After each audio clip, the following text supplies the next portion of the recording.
먼저 원핵생물의 구조를 살펴봅시다. 왼쪽에 보이는 그림이 원핵생물 구조입니다. 원핵생물 구조에서는 바깥쪽에서 안쪽 순으로 현막, 외막, 펩티도글리칸 층, 세포막, 그리고 세포질로 이루어져 있습니다.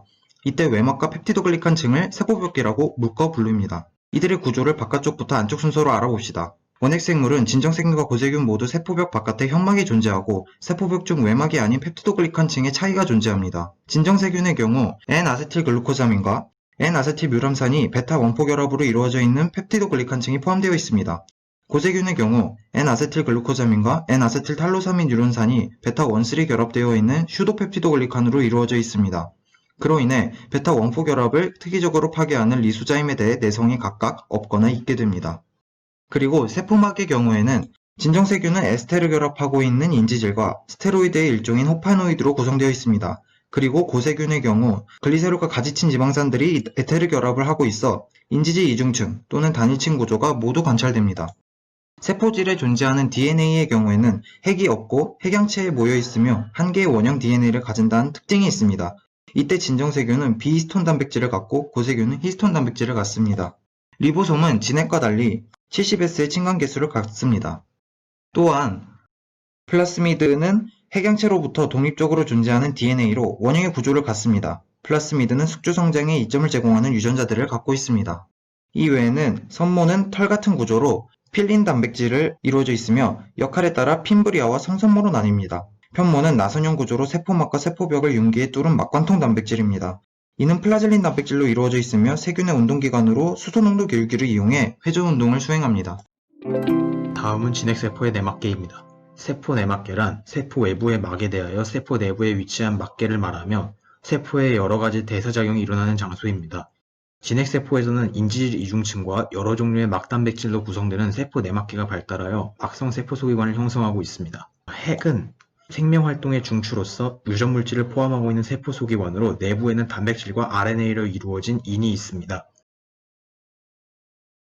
미토콘드리아는 산소를 사용하여 세포 호흡을 담당해 에너지 원인 ATP를 생산하는 역할을 맡는 기관이고, 거친면소포체는 리보솜에서 합성된 단백질의 이동 통로로서의 기능을 수행하고, 매끈면소포체는 지질 및 스테로이드 등의 합성에 관여하는 기관입니다. 거친면소포체의 표면에 부착되어 있는 리보솜은 DNA에 기록된 유전 정보에 근거하여 단백질을 합성하는 기관이고, 골지체의 경우 합성된 단백질을 가공하여 세포 밖으로 분비하는 역할을 담당하는 기관입니다. 그리고 리소솜은 보유하고 있는 가수분해 효소를 이용하여 세균 등의 이물질을 소화하는 세포 내 소화를 담당하는 기관입니다. 동물세포에서만 예외적으로 관찰되는 세포 소기관으로 중심체가 있는데, 중심체는 세포 분열기에 방추사를 형성하면서 세포 분열에 관여하며 두 개의 중심립이 한 쌍을 이루어 중심체로 존재하는 기관입니다. 식물세포에서는 예외적으로 엽록체와 액포가 존재하는데, 엽록체의 경우 광합성을 담당하는 기관으로 주로 태양에너지를 이용하여 이산화탄소로부터 포르당을 합성하고 산소를 만들어내는 일을 합니다. 액포의 경우 대사산물의 저장 및 삼투압 조절 등의 기능을 수행하며 오래된 액포일수록 그 크기가 크게 관찰된다는 특징이 있습니다. 세포병의 경우도 식물세포에서만 관찰되는데 세포의 형태를 유지하는 기능을 수행합니다. 다음으로 살펴볼 것은 세포 골격계입니다. 세포 골격계는 세포의 뼈대를 이루고 지탱하는 역할을 합니다. 세포 골격계를 이루는 분자들은 그 기능과 단위체, 유형에 따라 세 가지 유형의 섬유질 성분으로 나눌 수 있는데, 미세섬유, 중간섬유, 미세소관이 바로 그들입니다. 이들은 세포의 구조와 형태를 유지시키고 모터단백질과의 상호작용을 통해 세포의 운동성을 발생시키며 세포 내의 소량들이 이동할 수 있는 통로를 마련하는 역할을 수행합니다.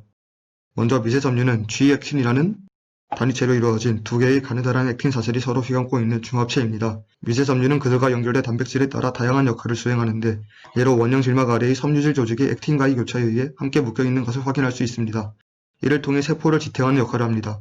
또한 미세섬유는 미세융털 내의 중간섬유들과 상호작용해 미세융털이 똑바로 세워질 수 있도록 돕습니다. 이외에도 동물세포가 분열할 때 나타나는 원형 질막 수축에도 관여하며 근육이 수축하는 동안 마이오신 단백질과 상호작용하여 근육의 활동에서도 중요한 역할을 합니다. 다음으로 중간섬유는 중간섬유 단백질이라는 단체로 이루어져 밧줄 모양의 형태를 하고 있는 중합체로 핵의 내막인 핵막하층을 형성하고 그 경도가 단단해 세포의 형태를 물리적으로 지탱합니다. 그리고 상피 조직에서는 세포의 조직과 연결하여 결합력을 강하게 합니다. 마지막으로 미세소관은 알파 베타 튜블린이라는 이합체로 이루어져 가운데가 비어있는 실린더 모양을 취하고 있습니다. 미세소관은 중심체, 중심립을 이루는 구성 성분으로서 세포 분열 시에 중요한 역할을 수행합니다. 중심체로부터 뻗어나온 방추사가 영적체에 결합해 세포 분열에 기여할 수 있습니다. 지금까지 원핵 진핵 세포들의 특성을 살펴보았고, 이를 통해 생명에 좀 더 관심을 가질 수 있었으면 좋겠습니다. 감사합니다.